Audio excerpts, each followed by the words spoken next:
Welcome everyone to Zoom into Books this afternoon. We have an award-winning author with us today. His name is Clifford Browder, and he is a writer living in New York City, which he celebrates in his blog, No Place for Normal, New York. His published works include 2 biographies, 3 New York City memoirs, a critical study of a French Surrealist poet, 5 historical novels set in 19th century New York. And one of the most interesting things about Mr. Browder is that he's never owned a car, a television, or a cell phone, and barely tolerates his computer. So welcome, Clifford, to Zoom into Books. We're very anxious to hear about this. Thank you very much. I'm delighted to be here. Hello, everyone. This is a new experience for me. It's a bit of an adventure. I'm from the Middle West, a suburb of Chicago, and some of that is still with me because Midwesterners are a little different from New Yorkers. I went to school in Southern California, Pomona College. Then I had 2 years with a Fulbright in Europe. I was in France for 2 years and hitchhiked and traveled around, had a glorious time, and then came back to New York to study at Columbia University, graduate studies in French. So that's what brought me here. It took me a while to really adjust to New York. New York is different from Southern California or Chicago or France, needless to say. I was on the West Side, and in the process, first of all, I was learning a lot with really good professors in French at Columbia. I was learning that I was gay. It didn't take long in New York. And I was exploring several worlds at once. I can't say I fell in love with the city the way I have now. It took a while. I even, after doing graduate work, and I was teaching at Columbia College for a while and later 2 other schools. I went first to San Francisco for a year and a half to sort of catch the tail end of the beatnik world. I read Allen Ginsberg's Howl, and the timing was just right. I was tired of the academic world. I did get my degree. I didn't burn bridges, but then the moment I got that degree, I was off to California and San Francisco, where I lived in the Golden Eagle Hotel for $5 a week. I said a week, not a day, a week. It was an SRO in all but name, single residence only, and took the census in San Francisco in 1960, etc. Just by chance, I got a job back here in New York, a teaching job at Long Island University. And well, first at St. John's in Jamaica, and then at Long Island. That brought me back. And once I was back, I was awfully glad to be back in New York. And I taught French on the college level for a while, but really wanted out. I had some good students. There were good days and bad days, but I think I was about 60% a teacher, and you've just got to be 85 or 95% a teacher to be a really good teacher. And then I quit. I was into playwriting by now, and I quit for teaching so I could write. And I got through a friend, I got a job as a freelance editor, working with New York publishers. And for a long time, for many years, I was a freelance editor. It gave me the freedom to do my writing on the side. And I was very grateful for that job. I worked for, once they knew I could handle French, well, lots of people can handle French, but when they found out I could handle German, not fluent in it, but could handle it, they had me doing German textbooks, college textbooks. And then in time, I retired, and I've been working full-time in writing ever since. And I had by now developed a real love of New York City. I couldn't live anywhere else.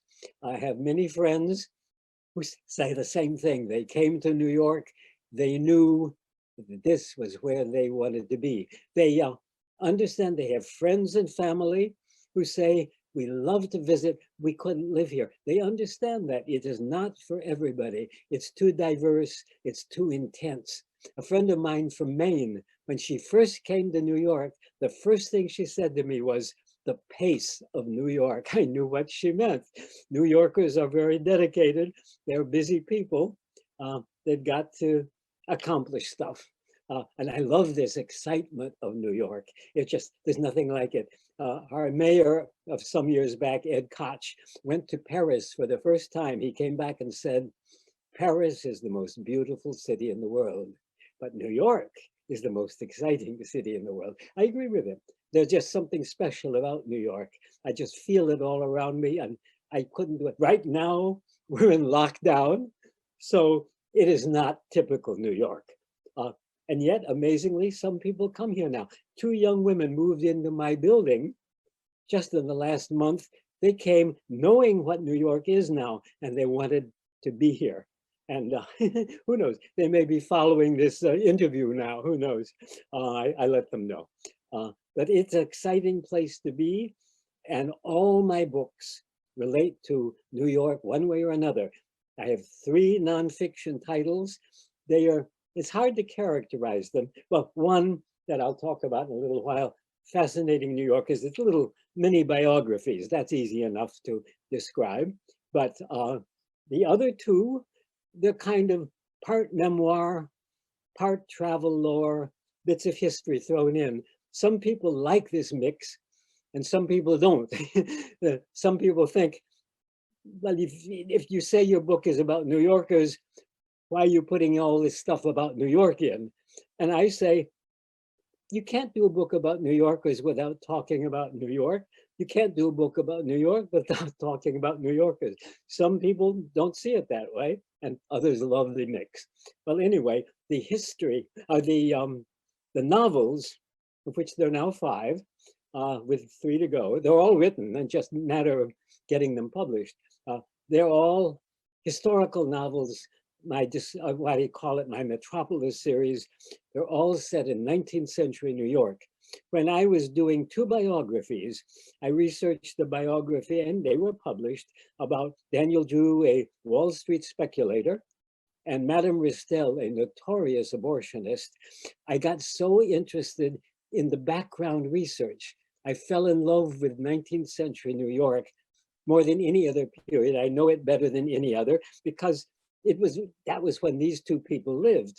And so my books are all, my novels are all set in 19th century New York. It was a very exciting, turbulent time. People believed in progress. How could you not, when in your lifetime, you had first the steamboat and then the railroad and other things that just running water in your home, which people had never had before. Your life was just transformed. So of course they believed in progress. Then came the Civil War. Well, New York, the South thought grass will grow in the streets of New York when they lose our business from the South. Well, New York got lots of business from the government because of the war. And there's a big boom, that speculation on Wall Street and so on. And then after that, the boom continued, what I call the flash age, for several years.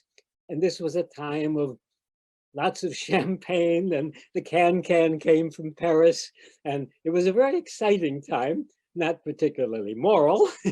Boss Tweed was in power until he was overthrown. And then in 1873 came the panic, and there was a 6-year depression. So you've got an interesting sequence of events: the age of go ahead, progress, then war, then the boom, the flash age, and then the bust. That's a lot, and I see my characters through a lot of those phases. Each novel, maybe it takes a different phase of it, but it was an exciting time to live in. New York was exciting then, just as it's exciting now. And that gives you an interesting sort of background for my characters in the novels. But each one is different. let's see if I can, I don't suppose I could possibly get them in order here. Let's see.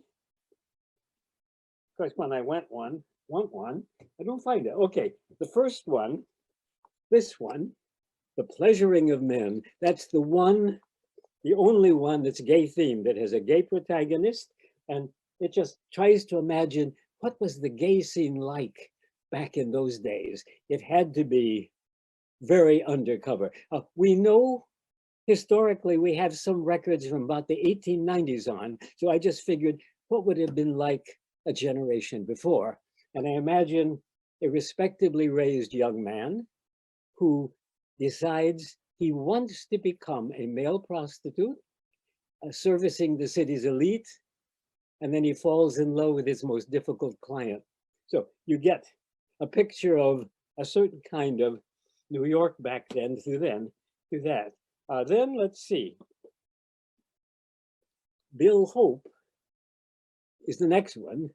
It's a story about a street kid who turned pickpocket because, as he says to an older friend who wants him to get out of the crooked life, gotta eat, boss, gotta buy shoes. He would like to get out of it. He has adventures. He's in and out of prison 4 times. One time he escapes in a coffin. And well, he lives up to his name. He hopes for better. Though there are problems. He's even a suspect in a murder case at one point. Okay, and then let's see. Dark Knowledge. The next one is about a young man in a family that were big in the age of sail before steamboats came in.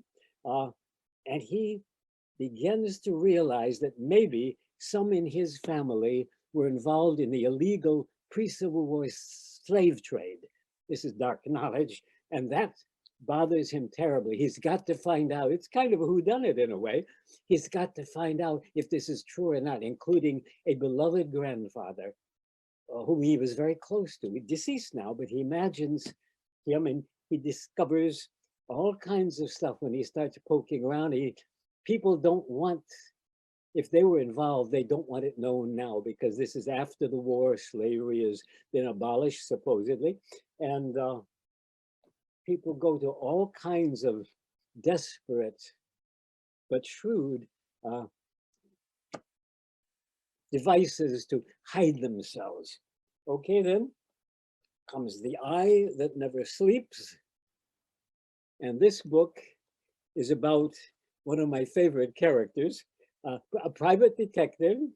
He doesn't like to be called a snoop. He calls himself a private operative named Sheldon Minnick. And he is the most successful and the shrewdest private detective in the city. He's a fictional character. Most of my characters are fictional. Sometimes a real one comes in a smaller role. And he is hired by the city banks to track and apprehend a daring bank robber who's been robbing bank after bank. He finds the guy. He rather is fascinated by him because he lives a different kind of life.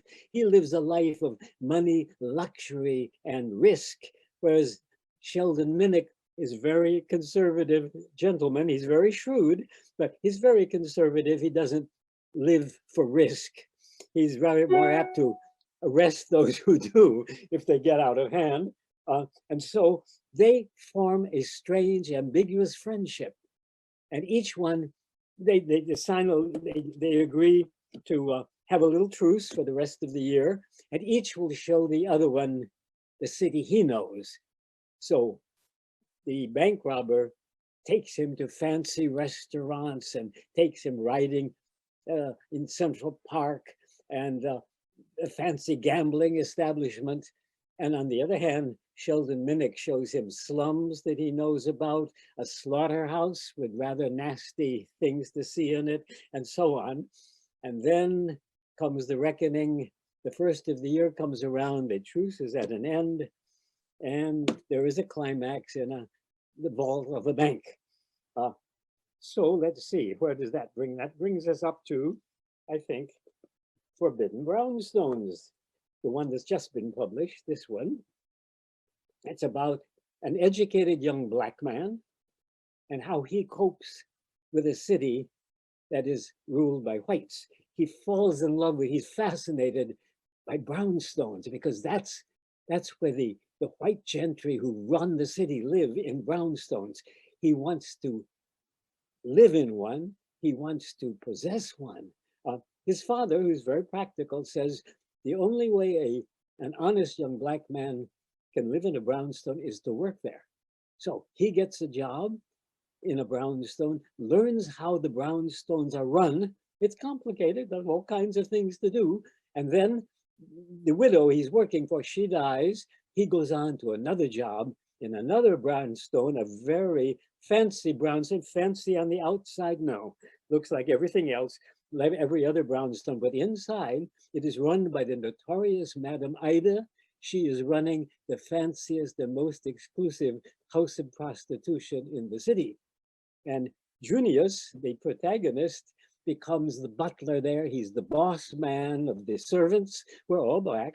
And he intimidates the girls a little without meaning to, because he is Madam Ida's spy on the girls and reports back to Madam Ida. So he acquires power. And as the gatekeeper, he can tell the gentlemen who are calling, if they are not reasonably sober, well-dressed and so on, he just tells them they can't come in. Now this offends some of them because they're a little too drunk, but Madam Ida wants the place to look very proper. If a young man caller wants to meet one of the ladies in the parlor, he asks for an introduction. What goes on upstairs is another matter, but she wants a certain tone in this place. And so Junius has power. Even though he is a Black servant, he has power. He finally, as his obsession gets a little out of hand, he has fantasies of arson, murder, possession, that are getting him into risky territory at the end. And finally, the woman he's in love with, who's another servant, tells him, you can't have me and these fantasies. You've got to decide which it's going to be. And Junius was given his life seemingly to these fantasies, to this obsession with brownstones. Only on the last page does he make his decision what it's going to be. So that's the newest book, Forbidden Brownstones. That should be the fifth of these. Okay, I've talked a lot. Maybe you'd like to talk a little. Those are fascinating books, Cliff. They really are. We have several people joining us on Facebook, and I want to remind them, if they have questions for you, you're welcome to type them in the comment section. You do have some friends who say hello from your fans in Nebraska. So they're watching. As a publisher myself, and we go to a lot of big shows. We have gone to Book Expo in New York City over the last, well, I don't know, 10 years. Have you gone to Book Expo America? Would you like to tell us about some of your event experiences? That was my first book fair was, it's BookCon. Book Expo, the first 2 days, that's for the trade, the business, the book trade talking to itself. Then the next 2 days, BookCon, the next 2 days, a Saturday and a Sunday, that's when they invite the public in. And that's when the small fry like me show up, the small presses and self-published authors who weren't there for Book Expo now show up, and they have a special area where they put us. The first time I did it, and my young friend Silas backed me up, because you do need somebody to help. It was easy to get to from the West Village where I live to the Javits Center. It's just a 20 or 15-minute taxi ride. Me, Silas, and all the books went there. It was easy. I mean, there's some people who have to ship their books across the country, and it's complicated. So for us, it was easy, and that was a big help. It costs money, no question, but you have quite a feeling of being in. As you walk in, there are these hundreds of people lined up outside to get in. Some of them are there overnight, so they'll be right at the front of the line. And in we went, and finally found our space. In fact, we had to go there Friday night to find our space, and then we went in Saturday morning. And like everybody else, I've shared experiences. Like everybody else, the first time we hadn't the slightest idea what we were doing. We made all the mistakes, and yet we sold more books that first time than we did later when we knew better what to do. But you wait and you wait. This is true at every book fair I've been. You wait and you wait and you wait for that first sale. And then once that first sale happens, more sales come. Why this is, I do not know, but it's just the same thing. You wait. It was an hour and a half before my first sale at BookCon the first time.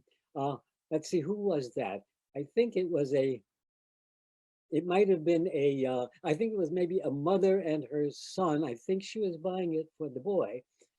And then the second day, your son waited another hour and a half, and then a school teacher from Colorado came up, and she wanted, she said, I teach math and science, but I want my kids to learn literature too. And I could honestly say my books have literary value. And she bought one and had me sign it and sort of say hello to the kids and so on. I like to sell books to parents and teachers and librarians because they want good stuff for their kids. And that, gives me a feeling. I can honestly say my stuff has literary value. Okay, and then, it was just hectic. The way people, once the doors open, the way people flock in there. The second year that I was there, also with Silas, we had a better location. They put us much nearer the entrance, and suddenly people just poured in once the gates were open, poured in, rushing to this or that author event to be in the front row probably, and just get as close to their favorite author as possible. Now, who you sell the books to? Well, I learned a lot of things. This book, with those colors, outsold all the others at every fair I've been to, just because the bright colors attract the eye, and then New York in bold against the light background, and then the subtitle, Stories from the Most Exciting City in the World. Sometimes I've even had to hide this book to help let the others have a chance. But they, like Silas and I could see, the eye went to this one. By the second year, I had a sign on the front of my booth that said New York Stories, because that takes in fiction and nonfiction both. And so people would see that, then they would see this and come to it. And that was often the book that they bought. And then they would look at the other books too, of course. But I learned a lot about book covers. Now this one, Fascinating New Yorkers, not the most exciting cover. I wonder if I can show you online. I'm doing a new edition of that. Can you see that? Can you see this cover here? No, you'll need to share your screen for people to be able to see what you see. I wonder how you do that. Let's not go into that right now. Pardon? Yeah, it's just that it's a stunning cover, but I don't think I know how to share the screen. Well, it's not a must, but it's a contrast to the first edition. And I've learned you do want something about in your cover to really grab the eye. That's very important. Our book cover is important. They sure are. They either grab the eye or they don't. And I have learned how important that is. The title of the book is important too. At these book fairs, uh, we all tried gimmicks, especially the first year when we were all new to this, because my neighbors were new to it too, for the most part. I had funny signs that I would say, like, oh, books are sexy, and you read, I love you, and stuff, just funny signs. People would stop. I would just flip one and then another. People would stop and get a big kick out of it, but not one came to the booth to buy a book. So I learned from that, okay, gimmicks get attention, they don't sell books. Across the way, across the aisle, somebody had a light that was flashing on and off. As long as that light was flashing on and off, people noticed that booth. They turned it off for some reason. After that, they didn't get many visits. And another exhibitor had a book, bookmarks. She was giving out free bookmarks in the aisle. Okay, she gave out lots of bookmarks. I'm not so sure that she sold a single book. So I learned gimmicks get attention. They don't sell books. What sell books? Books on the table or on the booth. Now, if the author is there, some people will ask the author, oh, what's this about? And the author should have a little spiel ready to tell them what it is about. But most people don't want the author to talk. Silas and I, our instincts were the sound. People come to the stand, just say hello in a friendly way, then let them look at the books. And there's a whole routine. They look at the cover, they turn and look at the blurb, they open the book, they look at the first page or two, they leaf through it, and by now you're hoping for a sale, and then they put it down and walk away. But I've done that myself at bookstores, you know, but that they don't all walk away. They don't all walk away. But Silas and I, we learned you can't know until the last minute if they're going to buy the book or not, or another book and so on. So it's a game. And that was BookCon twice. Then in Brooklyn, there is a Brooklyn Book Festival. It's at what is it? Borough Hall, out in the open. So it's not a matter of doors opening. The first hour there, I'll swear most of the people are walking dogs, walking their bike through, doing errands or whatever. My first sale was to a woman who didn't even know there was a book festival. So it's a different experience. And Silas loved to pet small dogs. So he would go out and pet dogs that dog walkers were walking by. Sometimes that maybe kept the owner near the book stand, and maybe they noticed some books. I'm not sure of that. The whole first hour, I'd say, were just people on errands, people stretching their legs, doing whatever, walking the dog and so on. Then it got a little more book oriented and so on, but it was a different experience. There's no question. But it was interesting. And then there was the Rainbow Book Fair. That's the gay book fair. That's at the Gay Center on 13th Street. That's just a 15-minute walk from my apartment. I did that on my own first with wherever it is. Come on, where are you?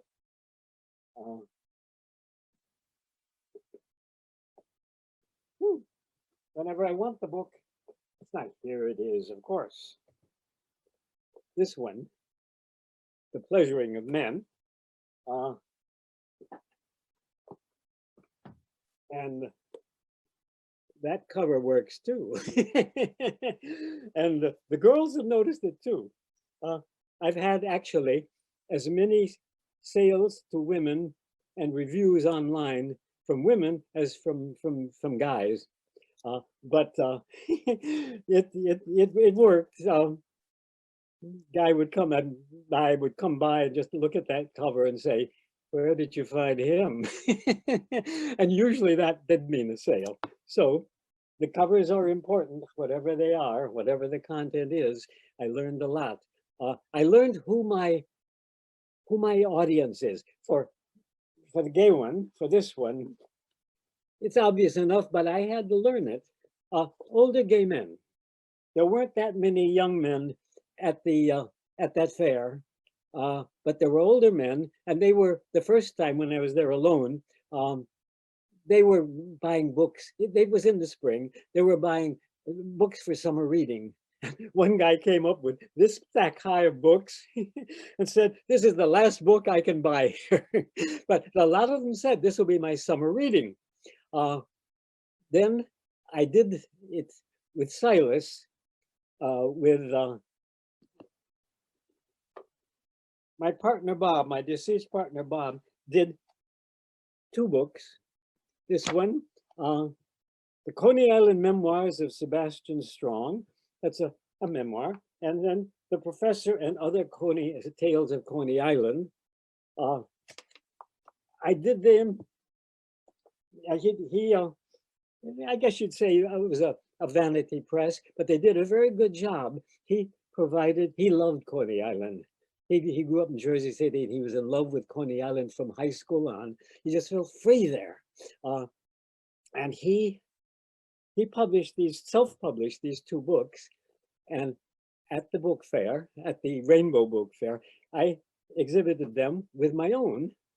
And there's something about the word Coney Island, just like New York, where New York has something special. Coney Island, it was amazing how many people had Coney Island stories and associations. Some bought and some didn't, but I hadn't realized those books sold as well as my own, just because of Coney Island. One woman said she grew up near there. It was just a part of her childhood. Another guy came and said, that was where I discovered I was gay. I noticed all these men looking out at the beach. They were looking at the lifeguard. He said, that's when he came out. I mean, he not quite came out, well, he did later. But there's all kinds of stories about Coney Island. And that's why those books got attention too, because of the title. The word Coney Island in the title, just like the word New York sometimes, or New Yorkers and so on. Now, it's not that every book which has an interesting cover sells well. This one, New Yorkers, a feisty people who will unsettle, madden, amuse, and astonish you. And that one got that was the Blue Ink Award, I think, a notable book. Now that's an interesting cover that 1106 Design did for me. And because they gave me 3 possibilities. One was what you'd expect, surging crowds, thick traffic, soaring buildings by day, and then the same thing, similar, by night, or this. But I thought, this is interesting. Somebody did New York, who knew New York did this, because when you look at the details, it's totally New York. It has the, you see the Empire State Building and the Statue of Liberty, but it has the street lamps that have a kind of inverted U at the top. They're all around where I live in the West Village. So somebody really knew New York who did that. But that one has gotten all kinds of reviews, and learning to handle bad reviews is part of being an author, because every one of my books has had at least 1 or 2 absolutely bad reviews. Like couldn't believe they were talking about the book I wrote, I mean, that bad. And this one has had a lot of bad reviews because it's New Yorkers. So it's about New Yorkers, but there's a lot of stuff in there about New York. It's a mix of things. My editorial reviews have been very good. I have a Kirkus review.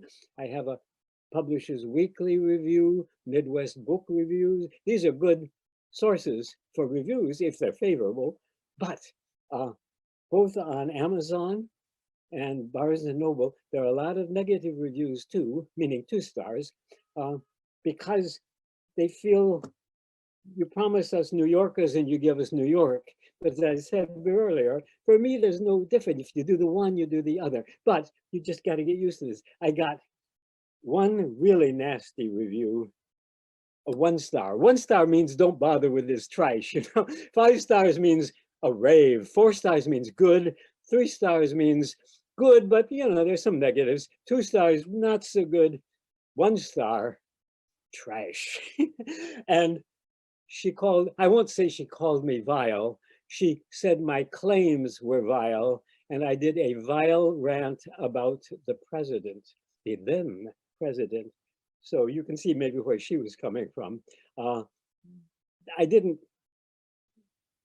I was comparing a young man who got into trouble for his financial dealings with President Trump. I just said, though I think I wrote that before he was president, but I just said, he is Donald Trump writ small.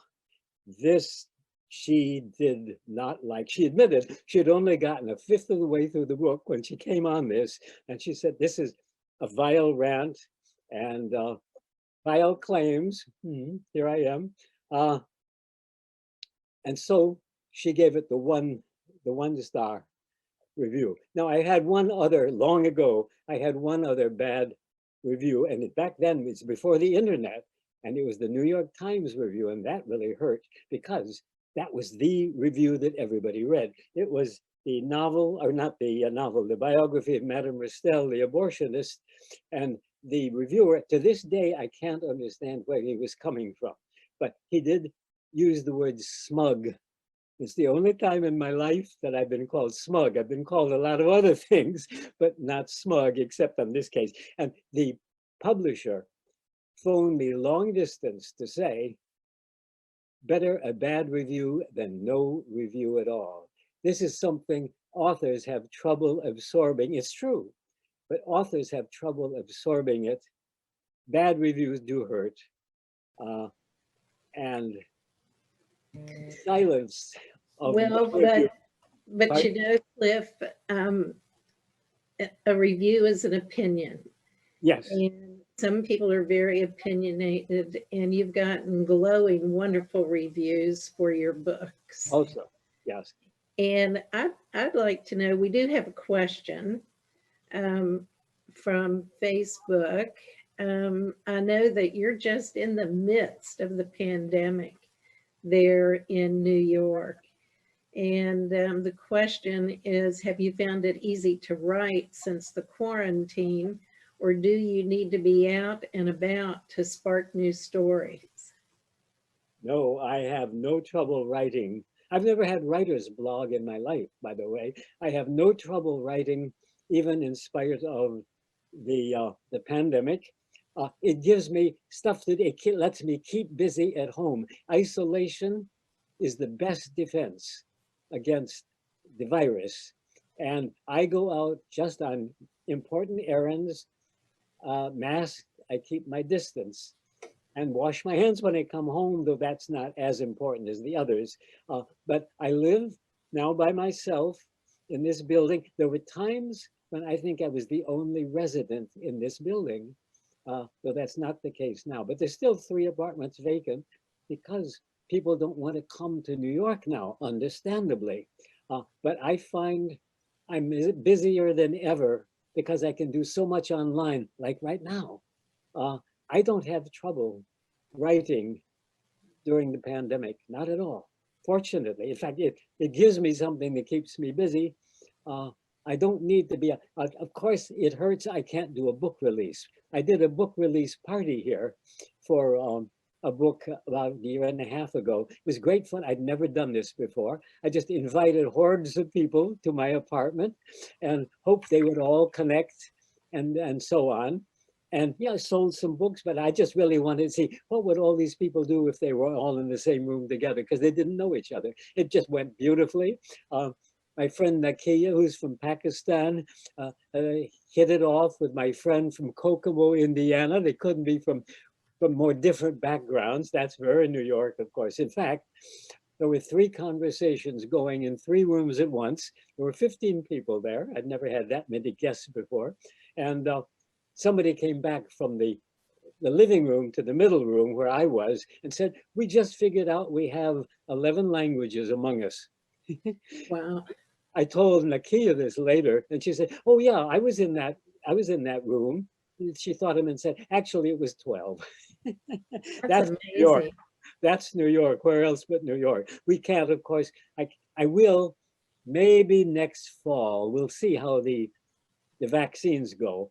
If things are back somewhat to normal and you don't have to observe distances and wear masks, I could do another book release party. I'd love to, and have all kinds of people to invite, but I can't now. So Yeah, the epidemic affects me that way, of I'm course. sure it does. Yeah. And you've lived in New York City how long? Oh, I came here in 1953, I think it was, to do graduate work at Columbia. And I've been in this apartment. Bob and I moved in here in June of 1970. And we were here together for 50 years. Wow, Well, what was that's it? amazing. Yeah, So just you've about seen, 2 years ago. Pardon? you've seen tremendous change in the city, haven't you? Yes and no. The village hasn't changed so much. It's protected. It's a historic district. But oh yeah, oh, when we moved in, the city was not in good shape. It was dirty. It was risking bankruptcy. There was crime. We put in, or we bought from the previous tenant bars on the windows to Oh, prevent burglars and so on. And downstairs, once when Bob was coming back from an opera, he went through the first door, the outer door, which was not locked, but he went through that to the second door, which is locked, and he had his key right out into that lock and was opening that second door when he heard the first door open, and behind him there was a large man holding some kind of an object, probably a knife, but who said something like, "Oh shit," because Bob was getting through that second door, shutting the door, which locked, and he was safe. But that was a close call. And this sort of oh, thing was on your mind in those days. So this was not the good old days. It was New York. yeah. There were these negatives. And then in the 1970s, Ed Koch came in as mayor, and he did the tough stuff that had to be done. He had to raise taxes. He had to curtail certain services and so on, but he did the stuff that turned the city around with help from others. Sure. And the city, since then, things have gotten better. And of course, back then, gay life was strictly hush hush. It was underground. Now, there was something kind of kicky about that. I'm as bourgeois as can be and WASP on both sides of my family way back to the 1600s. What could be more bourgeois than that, except for this one little detail, I'm gay. So in a way, it was kind of fun in some ways to be a part of this underground world, which the rest of the city was only vaguely aware of, except down in the village. Well, one of the books that you wrote, you've, I believe the title is The Money Game. Oh yeah. And that's, I imagine, about maybe the underside of New York. Is that right? Well, that's the biography of Daniel Drew. He was a Wall Street speculator and very controversial figure. He got into fights with Commodore Vanderbilt. They fought for the Erie Railroad, and it's quite a story. It's a known story. I was able to fill in the story about his childhood up in Putnam County and his early days as a cattle drover.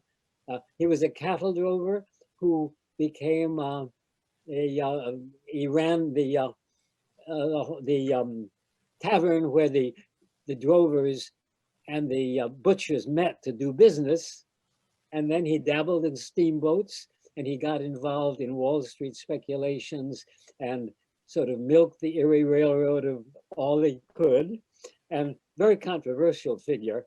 Was a good Sunday-going church member, very generous to his church and his family, but absolutely ruthless on Wall Street. So That sounds like a good read. Yeah, yeah, Does. yeah. It's interesting. It Um, is. that book is, well, practically out of print.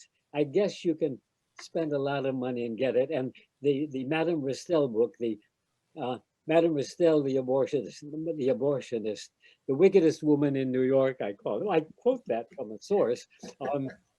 That book is out of print, and you can only buy it for a huge amount of money, secondhand. That's Well, it's available now. there It's one there are that, a lot of people that go to estate sales just to pick up books like that. yeah, uh, And there are specialty bookstores that they also buy books from estates. yeah, Let me ask you, sure. I'm sure you were there during 9/11. Oh, Um, did I ever?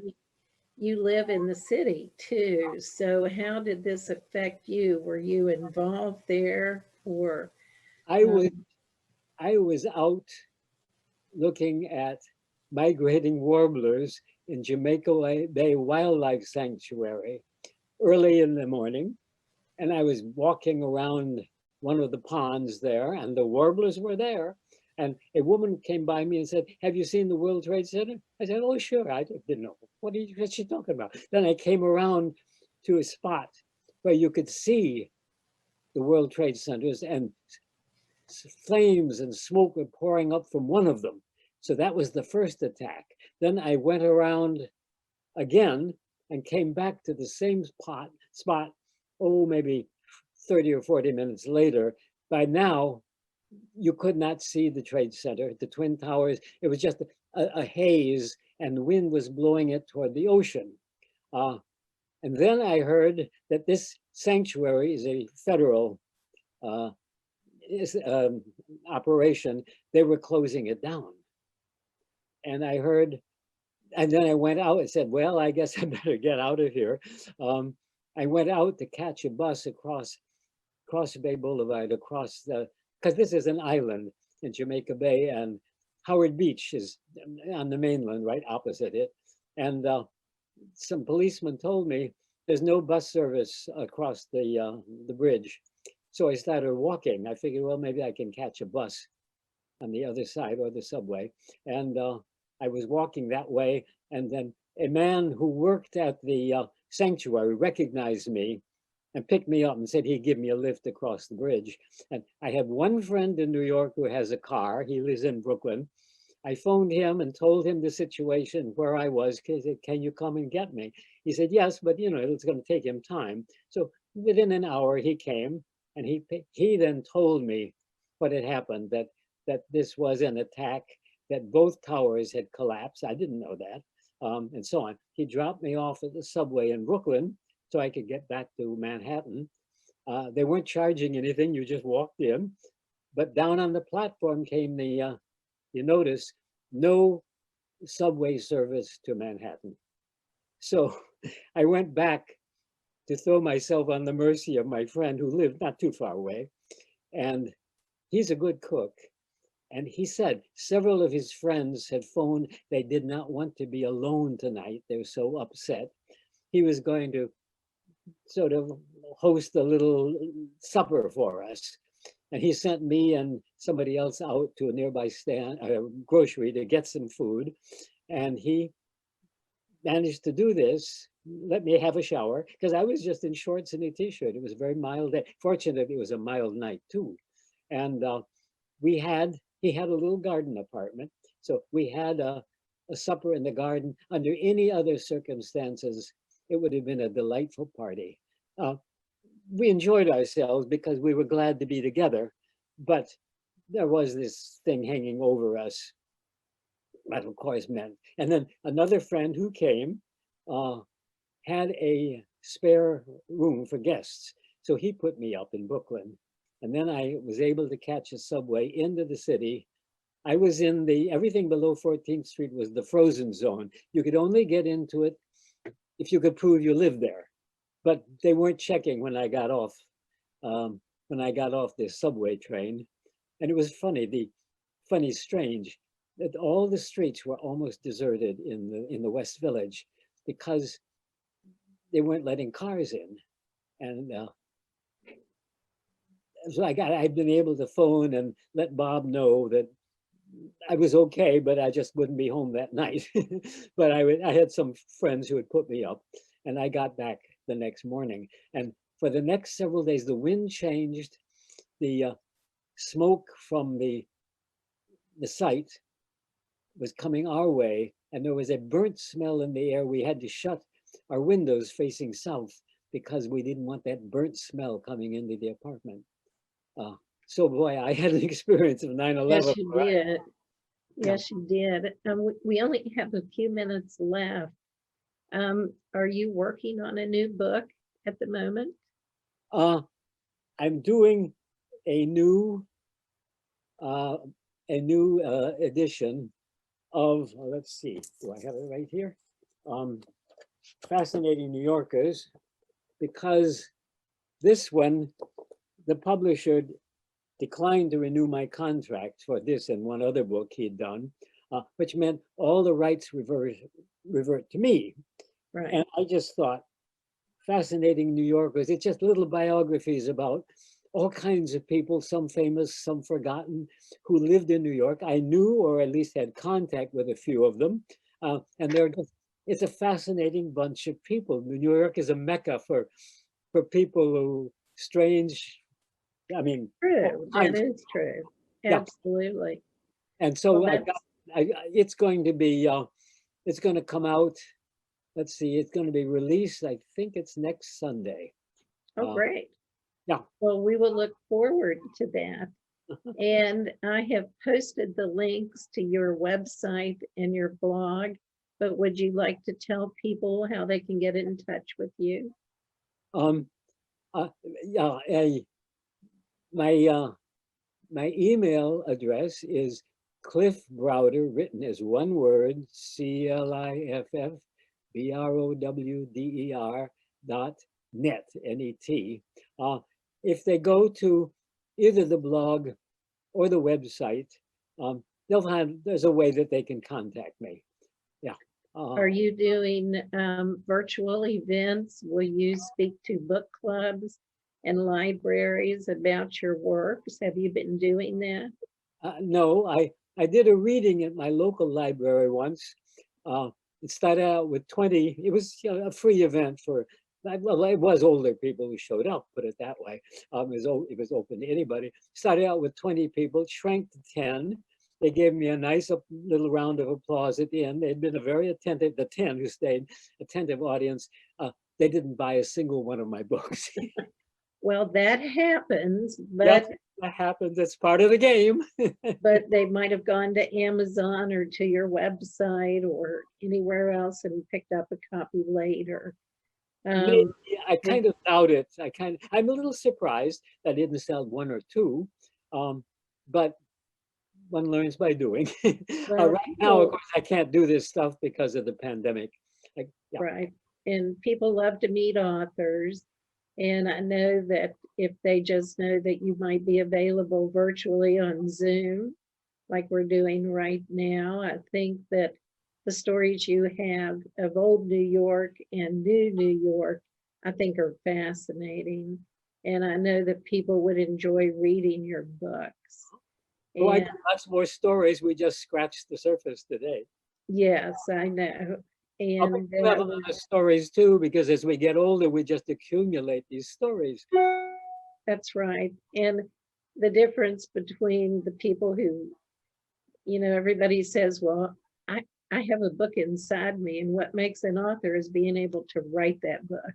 Yes. And it's not easy. It's a labor of love, isn't it?